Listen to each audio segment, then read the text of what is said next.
21st, 2019 meeting of the Intergovernmental Relations Committee will now come to order. Will the clerk please call the roll? Ms. Halstead? Here. Chairman Hebert? Here. Ms. Cayley? Mr. Rocco? Here. Mr. Wilcox is excused. Is there anyone signed up for the public forum? There is not. Is there anyone present who is not signed up to speak who would like to address the committee at this time? Seeing none, my pleasure to introduce Michelle Bell, who is the planning manager in the Planning and Development Department of the County of Monroe, and I'll do a brief overview of the 2020-2025 capital improvement program.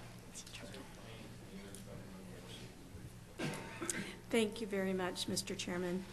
You should all have a copy of the County Executive's recommended 2020-2025 CIP. The Monroe County Planning Board reviewed the proposal, held a public information meeting, and prioritized budget year projects before the CIP being submitted to your honorable body. At the full legislature meeting in June, you'll set a public hearing for July and then, upon your favorable review, vote to approve the plan. There are no funding approvals associated with taking action on this referral. There are two sections of the proposed CIP pertinent to this committee: Information Services and Board of Elections. Information Services supports network connectivity across the county, as well as human resources, finance, and asset management tools, PCs, servers, and copiers. The program is described on pages 10 and 11 of your CIP. Their proposed program is almost 9% higher in the CIP than the adopted program, but there are the same projects that were in last year's CIP, and they are funded with cash. The IS program accounts for almost 5% of the total capital program. The Board of Elections program is on page 12 of your CIP. The federal and state governments have indicated that counties will need to upgrade their voting machines in the near future, so Board of Elections programmed $3.5 million in capital funds in 2019 and $6.5 million in 2010. As programmed, the Board of Election counts for 1.5% of total funding in the proposed CIP. I'll be happy to take questions when you get to this item on your agenda. Thank you. The next item on the agenda is the approval of minutes. You have the December 18th, December 18th, 2018 minutes before you. They will stand approved unless the clerk is notified of any changes by the end of the day. The next item on the agenda is new business. Mr. Clerk. Referral 19-0120. Moved by Legislator Halstead, seconded by Legislator Rockow. Is there any discussion?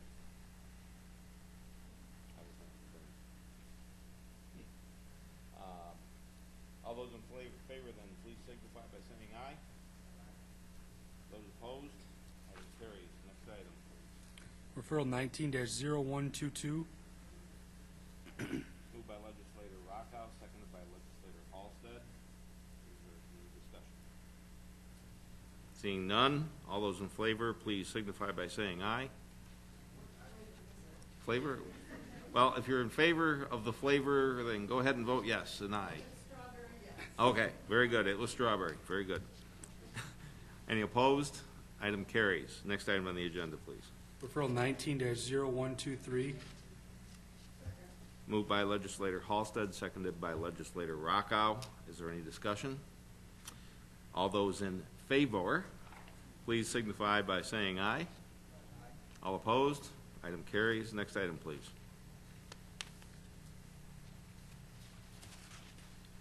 Referral 19-0137. Moved by Legislator Rockow, seconded by Legislator Halstead. Mr. Rockow. Yes, through the chair, can you give me a reason why this is a matter of urgency, please?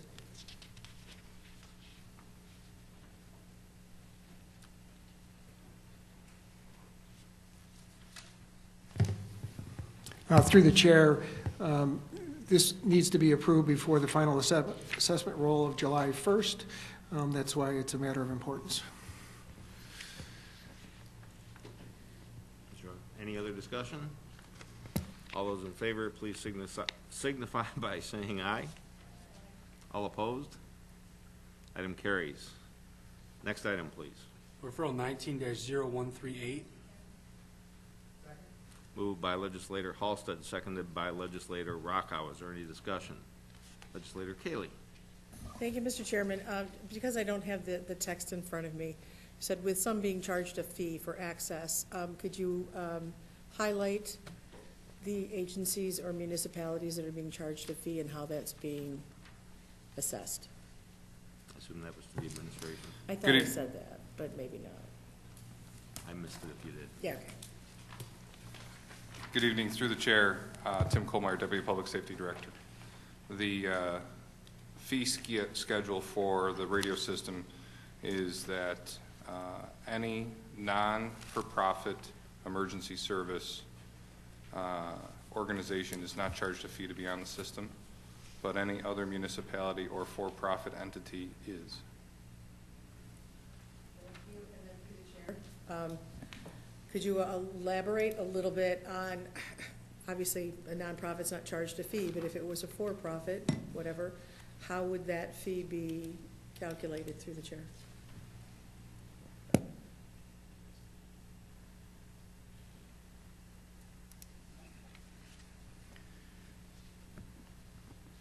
Mr. Chairman, staff from Public Safety Office and the Finance Office worked on this several years ago.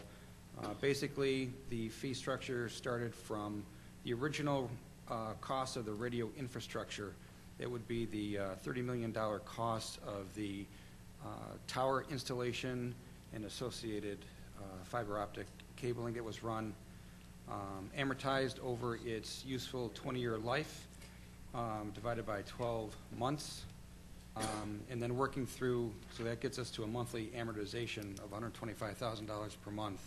Working with our bond counsel at that time, we had a long discussion about what is the appropriate denominator for that calculation, and bond counsel in Monroe County came to the agreement that we would use the maximum radio capacity. It's a 15,000 radio capacity system. So that $125,000 is divided by the 15,000 radio capacity, upcharged by 10% for Monroe County's administration and programming of the radios to bring it the current fee to $9.25. Thank you. Through the chair, if I heard you correctly, originally assessed to pay for the installation, et cetera. Is that correct, through the chair? It is, Mr. Chairman, and we have started a conversation about revisiting the calculation to include the cost we are experiencing today. Thank you. And then through the chair, if I may, has the initial cost been paid down, or is that still outstanding, a portion, or what?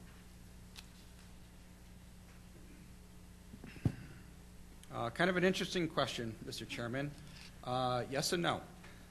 And I say that not to be facetious about it, but it's just a little different. The County of Monroe issued bonds towards, I think it was October of 2016, and in technical legal terms, what we were doing is issuing bonds to prepay the county's contractual obligation that we had with M3S. So the bonds we are paying legally are covering our contractual obligation, and that is the best proxy for us buying back the LDC. So in that regard, the bonds associated with, and if I may just call it the buyback of the LDC, those bonds are being amortized over a 13 period, which was the original bond structure that M3S had. So the final maturity will be in 2029. Thank you. And then through the chair, just because I took a lot of it in and I understood a lot of it, but are we essentially paying now more than we would have, not that the buyback wasn't necessary? Did it increase the expense that we are now charging to these other agencies?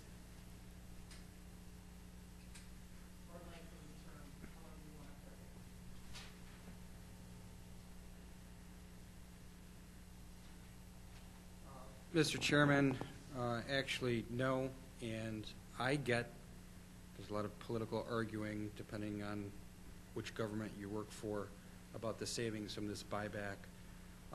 But my good faith calculation is through the year 2029, this buyback from M3S saved just over $10.941 million. Thank you. And then, not to belabor this whole thing about the fee, but do you, through the chair, do you feel that there's any point in time that we will not be charging other entities for this agreement, within this agreement? Mr. Chairman, as the finance guy, I'd like to say there will never be a time we're not charging. But I also say that, Mr. Chairman, because the Department of Public Safety, in addition to the original cost of building this system, on an annual basis, budgets in their CIP as a cash capital item between $400,000 and $700,000 a year. So the department is spending an inordinate amount of money to continually repair, maintain, upgrade, and expand the radio system, and that does not take into account the grant funding that has been made available to even expand the system even more for connectivity to local fire departments or police stations. Thank you. I'm trying not to come up with another question, Mr. Chairman, so I think I'm going to leave it at that. I do appreciate, though, I will say, Mr. Franklin's frankness with this, and I would almost say that at some point, we either charge everybody or we don't charge anybody. So that really boils down to we charge everyone at some point if we're going to charge anybody. So thank you, that's all. Is there any further discussion? Seeing none, all those in favor, please signify by saying aye. Any opposed? Item carries. Are there any other matters to come before this committee? There being no other matters, the May 21st, 2019 meeting of the Intergovernmental Relations Committee stands adjourned. The next meeting of the Intergovernmental Relations Committee will be held on Tuesday, June 25th, 2019 at 5 p.m.